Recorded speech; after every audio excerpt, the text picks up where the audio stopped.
Welcome to our Markets Magnified podcast, where we are going to do our very first quick take on the 2025 budget. I'm joined by ETM Analytics Director, George Glynos.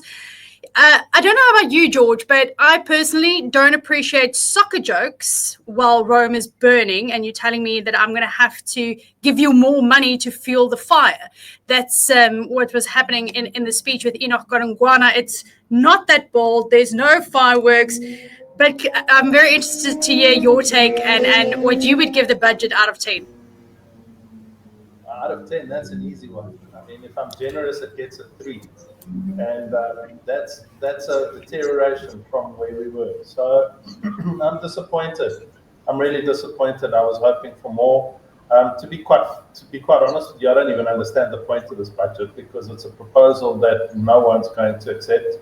So listening to the interviews after the budget was read out of all the different political parties, not a single one supported it. So they were all strongly against it. They were all planning to vote it down. So I don't know where to from here, other than to say that it's been roundly rejected. The ANC was not bold. It has done absolutely nothing of what was required in order to give us confidence that growth rates of 3% plus are even possible. At best, one could call this slightly consolidative, but it comes at a time when the global economy is on the verge of going through a real big wobble. And so we're already pushing the boundaries of, I think, what is realistic, and a slight downturn from abroad, or even a heavy downturn from abroad, is going to throw this right out the window. So we're back to essentially square one for me. There were a lot of platitudes about private sector investment and looking to investing in infrastructure and whatnot, which is great, but that's nothing new. Nothing new. What we really wanted to see was a commitment to shrinking the size of government, shrinking the cabinet, looking towards greater privatization. In other words, by that I mean reducing the government's exposure to maladministered and poorly functioning state-owned enterprises that continuously build the unfunded liabilities of government. We needed to see a more meaningful impact on things like debt service costs. Debt service costs on their own would improve dramatically if we were to adopt the kind of fiscal policy that would give people the impression that debt is under control and will decline through the years ahead. That's what's required. It wasn't there today. The rand has come under pressure. Bonds are not going to do very much. In fact, if anything, we've got more uncertainty now than ever before because we know that this budget in this form will not pass. So, how do I even give it 3 out of 10, to be quite honest with you? It's a failed budget. It's stillborn. And through the course of the next few weeks and months, we're going to be watching our screens looking for any clues as to what the adjustments are going to be towards this budget and whether or not they will eventually get to a point of passing it in Parliament, because as it stands right now, this, I can guarantee you, is not the budget that we are going to live with for the foreseeable future. Yeah, we crunched the numbers, and if the DA, EFF, and MK, stick to their word and don't support this budget, the ANC requires the IFP and a number of other small parties to pass this budget, which at this point it seems unlikely. The IFP was very vocal as well about the fact that they don't support a VAT increase. We're not sure exactly. They haven't come out since saying a definite yes or no whether or not they will support it. So it hinges on whether the IFP is going to support this. If they don't, the ANC is not going to have sufficient. They need 50% plus one vote, a simple majority to pass this budget. It seems unlikely at this stage, like you said. And then we kind of move into uncharted territory. And that is concerning to me, George, because we have this GNU. The first budget, there was already some question marks around the stability thereof. If we struggle again to pass this budget, I mean, what does that tell about the GNU? The confidence that it inspired last year is quickly eroding, and that too spells trouble. And that's just beside the drama in the budget. If I had to look at it more generously than that, I would say that this is democracy in action. That we're actually seeing the reason why we wanted a GNU. We didn't want the ANC to be able to just bulldoze their will through Parliament like they have in years gone by, because it hasn't helped the country.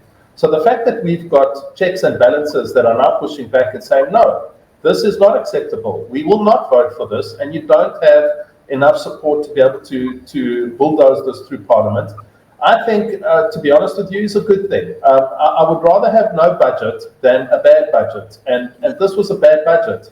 I do not see the need for a VAT increase when we waste so much money. They really need to take a Doge-type approach to our government finances, root out the corruption, start implementing systems that will make it almost impossible to waste money in the way that we're wasting right now. These are the things that we need to be focusing on. And they paid lip service to it, but there was absolutely no indication of how that would come to pass. So, at this stage of the game, I'm actually rooting for the GNU. I'm saying, finally, we've got some breaks in this Parliament that are going to push back against this ANC juggernaut, and bring it and cut it back down to size. So I think if this budget ultimately passes down the line, it's going to be the ANC that is forced to do the bulk of the compromising. And I suspect that one of the big factors that they're going to have to compromise on is going to be the VAT increase. I don't see this VAT increase coming through. I think they're going to have to rethink their strategy and appreciate that taxpayers have had it up to here and are absolutely not prepared to tolerate any more of this disrespect, because that's ultimately what it amounts to. Yeah, they're riding on the limited tax base that they have, and I think he announced that there's 28 million social grant beneficiaries. It's simply, the math is just not adding up. It's not sustainable. This cannot continue. And like you said, this is perhaps a good thing, because if the ANC had its way, we would have had a 2% VAT increase. Without any other amendments to the budget that's necessary to get us on a fiscal stable path. So perhaps this is a good thing, just to give some clarity on what could happen if the budget doesn't pass. They are still allowed to operate on last year's budget, but I think for 4 months they're only allowed to spend like 40 or 45% of that budget, and then 10% of the budget every month thereafter. So government won't come completely to a standstill, but it's obviously a less than ideal situation, uncharted territories, especially for the GNU, especially for the ANC, who's going to have to learn to play ball. Otherwise, this is not going to pass through.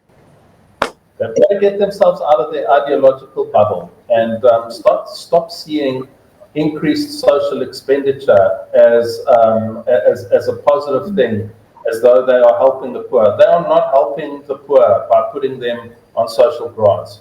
The best thing that we can do for the poor as a country is to get people back to work. The only way you do that is by adopting policies that are going to help this country expand. You do not do that by raising the tax burden, which is exactly what they've done through raising the VAT and not adjusting for bracket creep. The combination of that is not good. It doesn't inject dynamism in any way whatsoever, and I can't see anything in this budget that would excite a foreign investor to look at South Africa and say, wow, what a wonderful opportunity for me to invest my hard-earned cash. It's not going to happen. We need to go back to the drawing board and come up with something that is not Marxist in its leaning. We need to start embracing the world that's out there and the capitalistic tendencies that have served many far more dynamic economies around the world better than what we're doing. What we've done, we've been trying to do it for well over a decade. It has failed miserably. The unemployment rate tells you that. It's time to do things differently. Well, the opposition, whether within the GNU or outside, is going to force the ANC to go back to the drawing board on this. Seems like that's what's going to happen, but that's our first take. We will unpack the budget further tomorrow morning along with our clients, George, so sleep on it. And we will chat again tomorrow morning.